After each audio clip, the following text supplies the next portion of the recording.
Chapter 43, Regrets, Antony's POV. Antony lay clasped in Hanyu's arms, feeling the boy's soft, even breaths ghosting over the top of his head and trying to fight down rush after ridiculous rush of panic. There was no reason for him to get this worked up. His sister kept her offerings often enough. Theo kept all of hers. Plenty of his crew members took humans at the end of the cycle and kept them until they died or went to Felix's elder rooms. It didn't have to mean anything that he was dabbling in long-term ownership himself. Still, every fiber of his body was thrumming with the desire to break out of Hanyu's sleepy grip and run screaming down the hallway. He had never really decided to keep Hanyu. When the boy had mentioned Antony's new offering, his only thought had been the one he'd voiced. Where would we put him? Somehow, in just over a month, he'd started thinking of Hanyu's presence in these rooms as a simple fact of life. It hadn't occurred to him that he was making any kind of offer until the boy came right out and asked him if he was keeping him.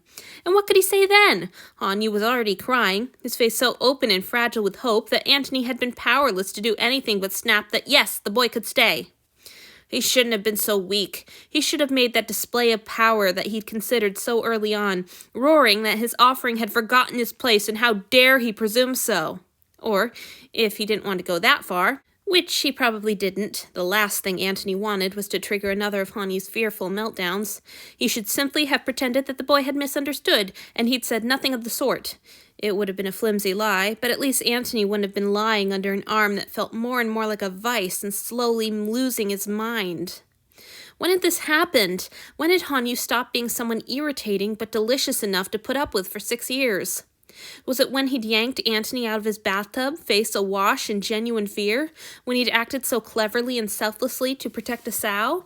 When Antony had heard the way he read?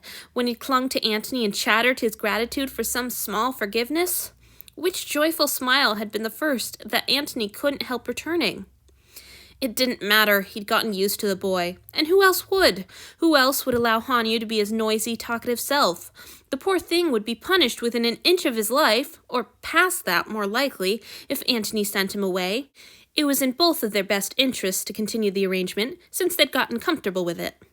And so what if he found the boy's presence comfortable? That was no crime. It happened often enough. Antony reminded himself again that plenty of people kept their offerings for life. This didn't have to be as momentous a decision as he was making it in his own fool head. It was a simple matter of preference. Why discard a book he liked, or a chair that suited him? He enjoyed Felix's company. Would he work himself into a frenzy if he found he didn't care to banish Felix after 6 years? The boy's blood alone offered a compelling reason to keep him. There was no reason to regret his distracted promise. So why was he still panicking? He needed to think this through rationally. If he went over all the perfectly valid reasons why this was fine one more time, then he would see sense and stop feeling so raw and nervous. Hanyu let out a snore so loud that it chased every thought, rational and irrational alike, right out of Antony's head.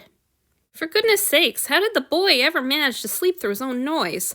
Antony knew from experience that it was cacophonous enough to raise the dead. Or, he amended, the mostly dead, anyway. But Hanyu slept peacefully on, completely undisturbed by the racket coming from his own throat. Antony felt Hanyu's jaw sag open against the back of his own head. A moment later, telltale dampness began to soak through his hair. The boy was drooling on him. Disgusting. So why were Antony's lips twitching up? The amusement was tinged too liberally with fondness, which made Antony panicky again for some reason. He distracted himself with plans. Tomorrow was an exercise day. When Hanyu got back, Antony resolved, he would try some pencil sketches and see whether that was a better medium for capturing his offering's likeness than painting. It would be lovely to do Hanyu's hair again. Though, of course, if he meant to make casual sketches, he might need a new excuse for the primping. It didn't even need to be an especially elaborate hairstyle. He imagined the boy with a loose braid, like the ones Theo favored. She kept herself tidy these days, hair included, but he suddenly remembered that when they were children, her hair had been wildly tangled most of the time. She used to scream and fight whenever any of her servants tried to comb it. Antony remembered her efforts to explain the unbearable overstimulation of bristles on her scalp. He'd been confused, but he and Claudia had filled her hair with flowers, careful not to touch her scalp, in the hopes that no one would disturb such elegantly decorated tresses.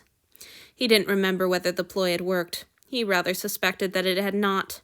Theodora had been the orphaned niece of the consort, who had not had a great deal of patience for her ward's eccentricities.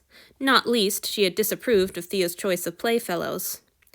Antony supposed that he could understand her displeasure from his adult perspective. It must not have been easy to see her own children rejected in favor of her husband's offspring by one of his many concubines, even if the one doing the rejecting was only another child. The consort must have already lived in fear that Antony and his siblings would one day wrest far greater prizes than a strange, lonely little girl's friendship away from her own brood. Antony wondered, not for the first time, whether the consort had been the one to sow animosity between them and their true-born half-siblings. Could they all grown up as friends? Now that those regal princes were all dust, it was easier to think charitably about them. The eldest of them all, for example, the crown prince. Had she really been so bad? She had a penchant for humiliating the concubines at formal events, he knew. She'd been particularly rough on his mother, one of only a few women in their number, and the only one to bear the king any bastards. But had that been her own natural inclination towards cruelty, or had she been put up to it? Had she seen it as her only way to defend her mother's honor? The memories were hazy now, as were all memories from before the curse. His senses had been so much duller back then that it was like trying to recall the exact dimensions of a dream. Still, he thought he remembered the crown prince having a soft spot for Titus and sending him his favorite sweets every year for his birthday. Maybe, if her mother had felt less threatened by them. It probably wouldn't have mattered. Some things were simply not meant to be. Even if the consort had loved them all as if they were her own, it was inevitable that the king's true-born heirs would one day look with suspicion on their bastard siblings. Especially if one of those siblings was a fucking idiot who didn't know when to keep his head down. That was a well-worn mental trail of regret and self-loathing, but before he could advance too far down on it, Anya's snore choked off in a half-strangled cry and his arm swung up, bopping Antony solidly on the nose. "No," the boy whined, his voice thick with sleep. "I can't." Antony squirmed around until he was facing Hanyu. His offering's eyes were open, but glazed and bleary. His mouth hung slack. He looked so sleepy and foolish that Antony had to work a little to disregard a tender pang in his chest. "You're all right," he told Hanyu. Hanyu only goggled at him. "It's not fair. I don't want to." "All right." Antony raised a hand and smoothed the boy's hair away from his sweaty face, telling himself that it was only to soothe his offering. "You don't have to do anything. Just go back to sleep." "No," Hanyu said petulantly, but he was already closing his eyes and slumping against the pillows. Antony didn't realize he'd been caught in the moment, gazing fondly down at his offering's slackening face, until Hanyu gave a great stretch. As he flung his arms wide, he planted a big, sweaty hand directly on Antony's forehead. Antony found himself shoved towards the edge of the bed. It was going to be another night of stolen covers and hogged bed space, he realized. He was going to wake up and find himself curled into a corner of his own damn mattress while his great lug of an offering sprawled over the rest of the space. He should shove back. He should shove Hanyu right out of the bed and onto the pallet that still lay abandoned next to it. He fell asleep, still too busy reflecting on all the things he ought to be doing to push Hanyu's hand off his face.